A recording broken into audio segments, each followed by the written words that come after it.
अपना विषय अम्ल पित्त विकार में धातु का तत्व और उसकी चिकित्सा। ठीक सुनाई दे रहा है? Yes sir. आयुर्वेद में ग्रंथों में जो उक्त विकार हैं वो कहने के बाद में ग्रंथकार चरक चिकित्सा 30वें अध्याय में कहते हैं रोगा ये अत्र न उद्दिष्टा बहुत्वात् नाम रूपता तेषाम अपि एतत् एव तस्मात् दोषादीन विषय। जो रोगों का वर्णन ग्रंथों में किया नहीं है उनका इसी तरह से, जिस तरह से हमने अभी तक जो व्याधि के बारे में बताया उसी प्रकार से दोषादियों को देख के चिकित्सा करनी चाहिए। ऐसे बहुत सारे विकार आज हम देखते हैं कि जैसे चरक संहिता में अम्लपित्त का उल्लेख मात्र है, सुश्रुत वाग्भट में उसका उल्लेख भी नहीं है। आगे जाके माधव निदान में अम्लपित्त का संपूर्ण वर्णन हमें देखने को मिलता है। वैसे चरक ने ग्रहणी के अध्याय में अम्लपित्त का वर्णन किया है, लेकिन आगे जाके विस्तृत वर्णन माधव निदान काल में किया। तो ऐसे जब भी रोग आते हैं तो दोषादियों को देख के, दोष भेषज देश काल बल आदि को देख के निदान करके चिकित्सा करना चाहिए। रोगमादो परीक्षित, तो रोग का परीक्षण करते समय इन चीजों का ध्यान रखना जरूरी है। वैसे चरक चिकित्सा सन 28वें अध्याय में भी कहा है हेतु स्थान विशेषाच भवेद रोग विशेषकृत। हेतु और स्थान विशेष से बहुत सारे रोग हो जाते हैं। किडनी में अलग विकार होंगे, गविनी में अलग विकार हो सकते हैं, बस्ती में आए तो अलग विकार होते हैं। दोष वही, लेकिन स्थान से अलग अलग जगह पे हो गया अलग अलग विकार। बस्ती के मांसपेशी में हो गया तो अलग विकार होंगे, बस्ती के मुख में हो गया तो अलग विकार होंगे। तो जो स्थान है और जो हेतु है, हेतु यानी दोष भी हो सकते हैं और बाह्य अपतर्पण संतर्पण आदि हेतु भी हो सकते हैं। तो उनका स्थान विशेष धातु भी हो सकते हैं या आमाशय अवयव भी हो सकते हैं। तो उनको देख के फिर रोग विशेष हो जाता है। हेतु विशेष और स्थान विशेष से रोग विशेष होता है। तो खास करके हमें दोषों का परीक्षण करना चाहिए। वैसे एक हद हमें व्याधि का निदान नाम से हम लोगों ने कर दिया तो व्याधि विशिष्ट व्याधि प्रत्यनिक चिकित्सा हो जाती है, लेकिन उससे कभी कभी लाभ नहीं होता। हमें दोष प्रत्यनिक चिकित्सा करनी पड़ती है।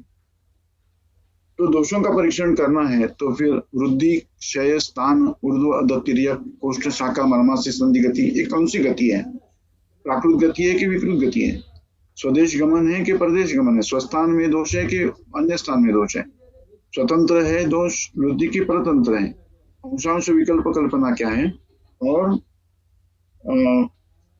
किस धातु में दोषों का आश्रय है, ये देखना जरूरी होता है। हमें आप इस चार्ट से अवगत है, आश्रय से संबंध भी देखना चाहिए। जैसे वायु के पित्त के इन स्थानों को हम आपके सामने में रखता हूँ, लेकिन इसमें ज्यादा डिटेल में जाऊंगा नहीं। लेकिन स्वतंत्र स्थान यानी अस्थि में अगर वायु का आश्रय हुआ है तो वो स्वस्थानगत है, लेकिन और आमाशय आदि स्थानों में गया तो परस्थानगत हो गया। तो इस प्रकार से स्थान तो देखना चाहिए। तो धातु में गतत्व देखते टाइम अपने आश्रय स्थान में है कि अन्य स्थान में है या दूसरे दोषों के स्थान में, ये देखना जरूरी होता है। क्योंकि उत्पादक दोषापेक्षा मतलब जो उत्पादन करने वाला दोष है वो विपरीत दुष्य में अगर गया तो व्याधि असाध्य होती है। पित्तजे रसगतत्वम, रस एक कफ का स्थान है, आश्रय से संबंध स्थान है। तो पित्त का रस में जाना यह विकारकारी होता है, थोड़ा कृच्छ साध्य हो जाएगा। लेकिन तुल्य दोषत्व रहेगा, पित्त अगर रक्त में गया तो सुख साध्य होता है।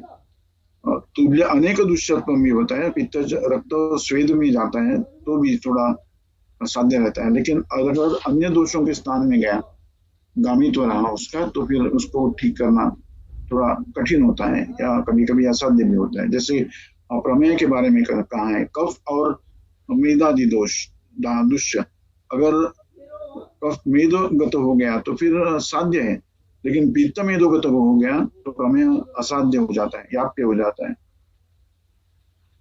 और वायु अगर मेदोगत होता तो असाध्य हो जाए, क्योंकि चिकित्सा के द्रव्य जो है वो कफ और मेद के जो द्रव्य है वे विपरीत रहेंगे। और पित्त अगर मेद में गया तो कफ पित्त के सब शामक द्रव्य रहेंगे और शीतादि द्रव्य रहेंगे, शीत स्निग्धादि, और मेद की वो वृद्धि करेंगे, तो फिर चिकित्सा करना मुश्किल होता है। तो इसलिए हमें देखना है कि कौन से धातु में दोष आश्रित है। गतत्व का मतलब बहुत सारे अर्थ हैं, मैं ज्यादा डिटेल जाऊंगा नहीं संस्कृत में, लेकिन संस्कृत में मैंने रेफरेंसेस दिए।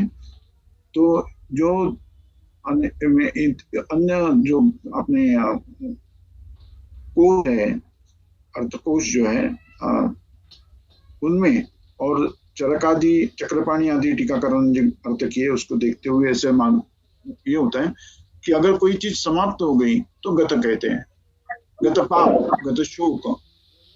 अगर पतित है, अगर जैसे अंगुली पतित है तो गत अंगुली हो रहे, गत नासिका, नासिका विरहित हो जाएगा कोई तो गत नासिका रहेगी, नासिका रहित रहेगा।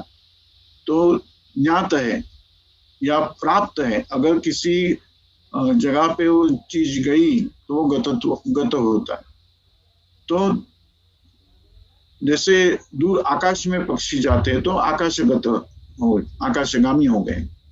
तो इस तरह से गतत्व के विविध अर्थ हैं। हमें यहाँ पे धातु में प्राप्त, धातु में विमिश्र, सम्मिश्र, इस अर्थ से यहाँ पे गतत्व का अर्थ लेना है।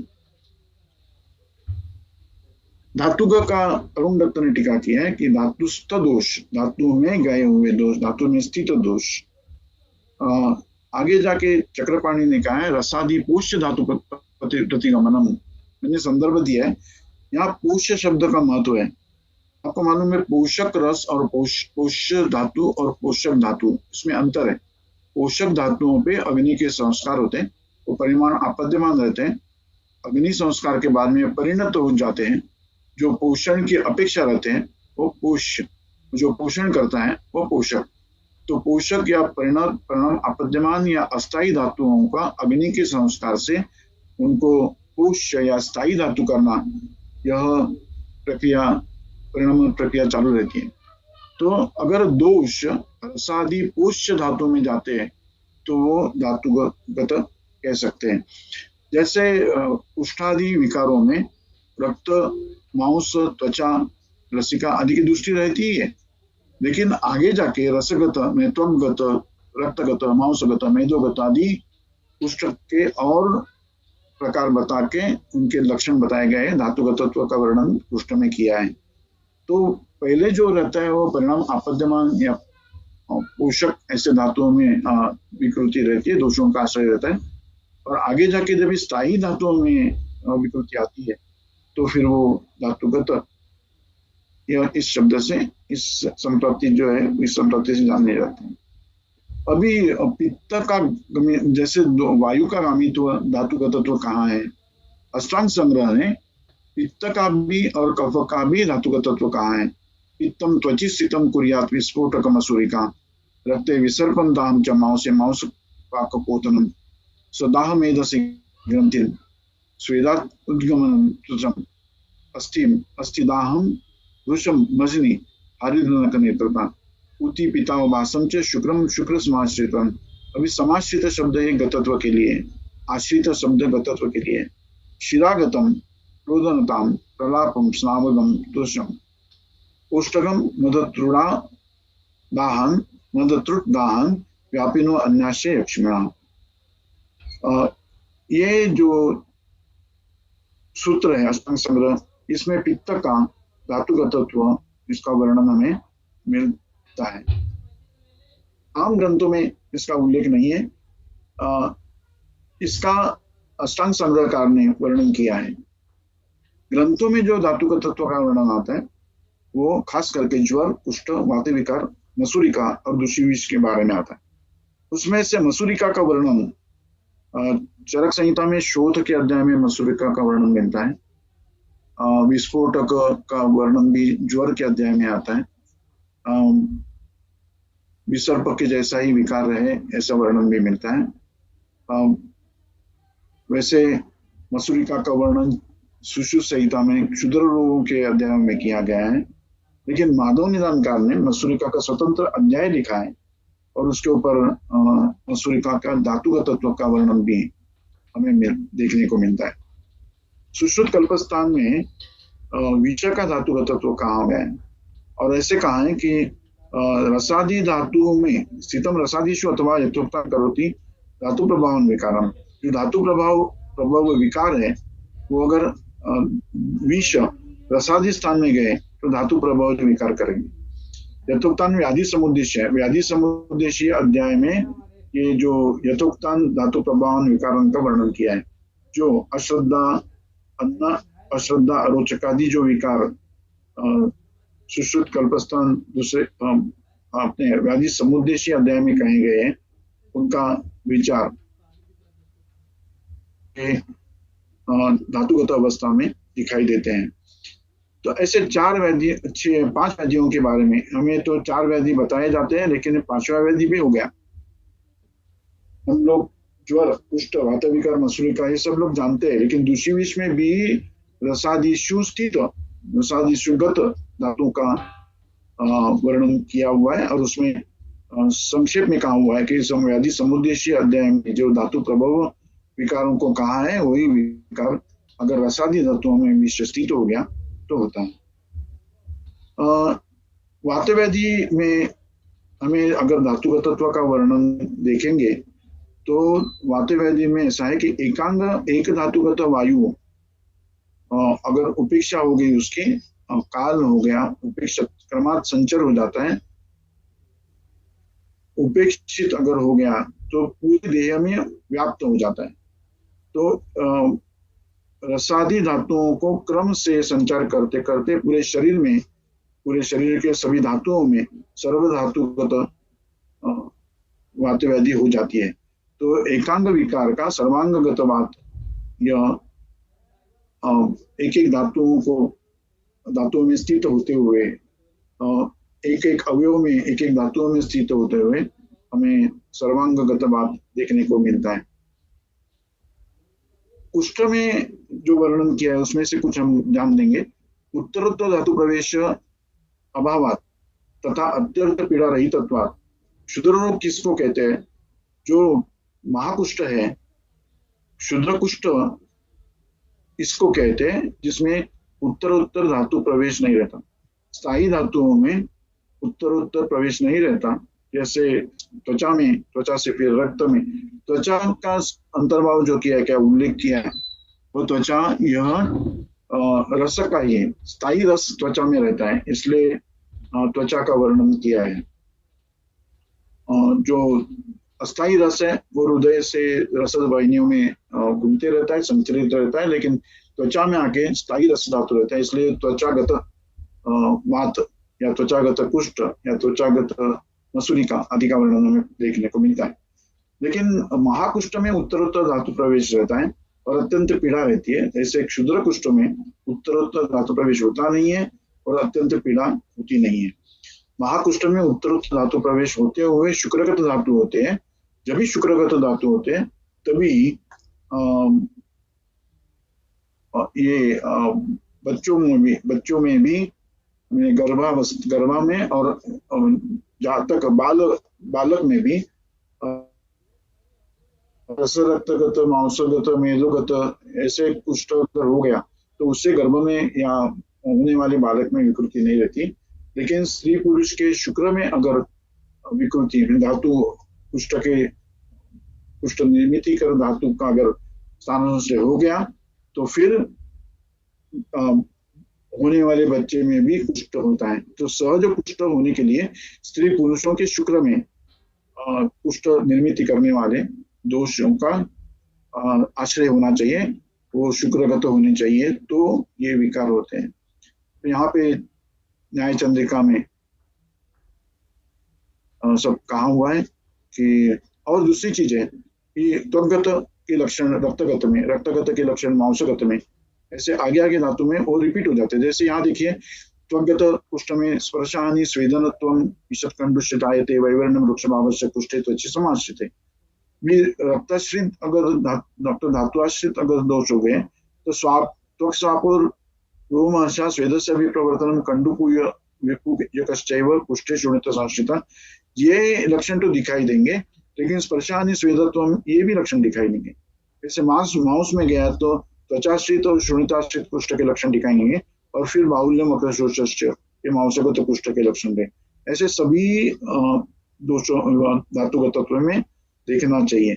आगे जाके शुक्र धातुगत रहेगा तो त्वक मांस मेद अस्थि मज्जा समाश्रित दोषों के लक्षण कुष्ठ के लक्षण तो दिखाई देंगे। स्थान शुक्र स्थानगतो लिंगम प्रागुक्तानि तथैव च स्त्री पुरुष कुष्ठ देखिए लिखा है प्रागुक्तानि, ये सब पहले बताए हुए दिखते ही है, और शुक्र शोणित में कुष्ठ के दोष जाने से अपत्य को भी कुष्ठ हो सकता है। तो मुझे कहना है कि हमने दो चीजें देखी कि उपेक्ष से एक दोष के एक दोष स्थित एक धातु स्थित दोष रहते हैं, वो धीरे धीरे गंभीर होते जाते हैं, और उत्तान दोष और गंभीर दोष जैसे वार्तक में भी कहा है, विसर्प में भी है, तो उत्तान दोष रहते मांस धातु तक के दोष उत्तान रहते, आगे जाके फिर गंभीर हो जाते हैं। तो ये एक हमें धातुगत तत्वों में सिद्धांत देखा। और दूसरा चीज है कि उत्तर सभी धातुओं के जो त्वगत के लक्षण है, रक्त में रक्तगत त्वगत और रक्तगत के लक्षण, मांस में त्वक रक्त मांसगत के मेज में, ऐसे होके शुक्र तक सभी धातुओं में स्थित दोषों के लक्षण दिखाई देंगे, और साथ में फिर अपत्य को भी कुष्ठ हो जाएगा। गंभीरम बहु धातुस्तम, अभी जितनी धातुओं में ज्यादा धातुओं में दोष आश्रित रहेंगे, गंभीर होते हैं तो अनेक धातुओं में आश्रित हो जाते हैं अपने आप, जैसे गंभीर होते हैं रस रक्त, और भी गंभीर हो गया तो मेदों के लक्षण, और गंभीर हो गया तो अस्थि के लक्षण ऐसे दिखाई देगा।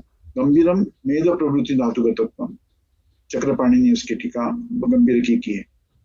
तो रक्त रक्ता से साध्यो मांस में तो जो याप्य है, अस्थि मज्जागत कृष्ण है, शुक्र स्थान में गए तो जीवित ही नहीं रहता, ऐसे सूत्र भी हमें मिलता है।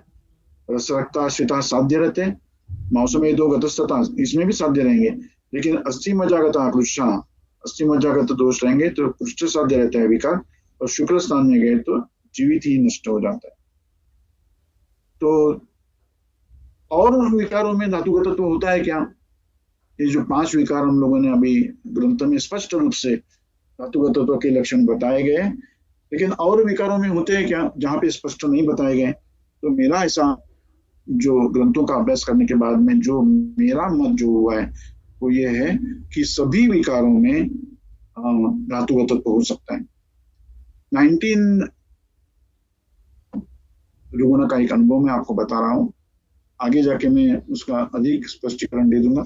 लेकिन एक रुग्णा मेरे पास चिकित्सा के लिए ओपीडी में आई थी, उसको भ्रम और तिमिर दिखाई देता था, और उसके लिए मैंने चिकित्सा शुरू कर दी। सूचेकर हम लोग जैसे भ्रम की चिकित्सा करते, सूचेकर कामधुदा, सादा सूचेकर दे दिया मैंने, और 2 महीने तक दिया, कुछ फायदा नहीं हुआ। फिर मैंने ईएनटी, ऑप्थेल्मोलॉजी सब डिपार्टमेंट में, ऑर्थोपेडिक में, मन्या में कुछ किया देखने के लिए, एक्सरे निकलवाया, सभी किया, लेकिन कहीं पे भी हमें विकृति दिखाई नहीं दी। फिर रुग्णा को मैंने पूछा कि मानसिक होगा तो कुछ आपके घर में कुछ प्रॉब्लम है क्या? तो उसने कहा कुछ भी प्रॉब्लम नहीं है, मेरे मिस्टर जो है वे आर्मी में है, और उनकी खासी मतलब हमारी आर्थिक स्थिति भी ठीक है। तो मैंने उनको पूछा कि आर्मी में है तो आपको टेंशन रहता होगा? तो उसने कहा नहीं, हम लोग जब भी आर्मी के लोगों के साथ शादी करते हैं तो हम ये समझ जाते हैं कि कभी ना कभी हमें दुर्घटना की सूचना मिल जाएगी, तो हम मन से तैयार रहते हैं, तो उसी चीज का मुझे कुछ भी चिंता नहीं है। तो क्या करूं मैं सोचते रहा। फिर मैंने सोचा सादा सूचीकर देने के बजाय मैं सुवर्ण सूचीकर दे दूं, और मुक्तायुक्त काम दे दिया। और तीसरे उसका ब्रह्म और तिमिर ये नष्ट हो गया, और अगले 7वें दिन जब वो रुग्ण आई, 10 दिन ट्रीटमेंट लेके वो जो रुग्ण आई तभी वो स्वस्थ थी। तो मुझे ये कहना है कि धातुगत तत्व का विचार करना चाहिए। यहाँ पित्त जो मध्य धातुगत था, इसलिए तिमिर और ब्रह्म ये लक्षण उसको दिखाई दिए थे। ये सोच के मैंने पहले दफा मैंने ये सोचा कि धातुगत तत्व का विचार करेंगे, अम्ल पित्त में धातुगत तत्व कहाँ नहीं है, फिर भी धातुगत तत्व का विचार करेंगे, क्योंकि कुछ पढ़ाते पढ़ाते मैंने एक जगह पे लल्लन टीका में पढ़ा था कि सभी विकारों में धातु का तत्व हो सकता है, लेकिन मुझे जो संदर्भ मिल नहीं रहा था। बाद में पढ़ते पढ़ते और भी कुछ सूत्र मिले, मैं आपके सामने रखता हूँ। पांडु और धातु का तत्व। पांडु दंत नखो यश्च पांडु नेत्रश्च मानवा पांडु संघातदर्शी च पांडु रोगी विनश्यति। सुश्रुत सूत्र 33-23वां सूत्र है। जो पांडु रोग में विनाश, रुग्ण का विनाश होगा, मृत्यु होगा, उसके जो चिन्ह है रूप मतलब वो अरिष्ट लक्षण है, वो इस तरह से है। पांडु शब्द ने श्वेतत्व अभिधीयते। पांडु शब्द से श्वेतत्व है। नख दंत है पांडु हो जाना, या अस्थिगत दोषों का दोष समझने चाहिए। दांत हमारे इतने सफेद नहीं रहते, किंचित पीले ही रहते हैं। नख तो रक्तवर्णी होते हैं, लेकिन जब ये नख और दंत पांडु हो जाते हैं तो अस्थिगत दोष समझने चाहिए। पांडुत्रता, पांडु नेत्र मानवा, पांडु नेत्रता, पांडु संघात दर्शिश्च, यानी सब चीजों को, सब जो चीज हमने अपने आजू बाजू पे, वो सभी वो श्वेत वर्ण ही नष्ट हो जाते हैं उसमें दृष्टिपटल से। तो श्वेत नेत्र पांडुता या पांडु संघात दर्शित्व, ये मज्जगत दोषों के स्थिति है, ऐसे लल्लन टीकाकार ने कहा गया है। लल्लन टीकाकार कहते हैं सर्व दिशा वो सफेद दिखता है, वो पांडु संघात दर्शित। तो ये हमें हरदम देखने को मिलता नहीं है। ये जो लक्षण है, जो सफेद, सब चीज सफेद देखना। हरी कुछ लोग कहते हैं कि कामला में भी सब पीला दिखने लगता है, तो ये पांडु और कामला एक ही अध्याय के व्याधि है, एक ही अधिकरण की व्याधि है।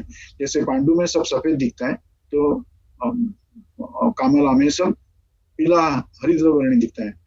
लेकिन ये जब भी रुग्ण मृत्यु समीप आ जाता है, मुमूर्ष रहता है, तभी उसको अरिष्ट लक्षण दिखाई देते हैं। और सभी कामला के रुग्ण में या सभी पांडु रोगी में इस तरह से लक्षण दिखाई नहीं देते, ये ध्यान में रखना चाहिए। रक्तपित्त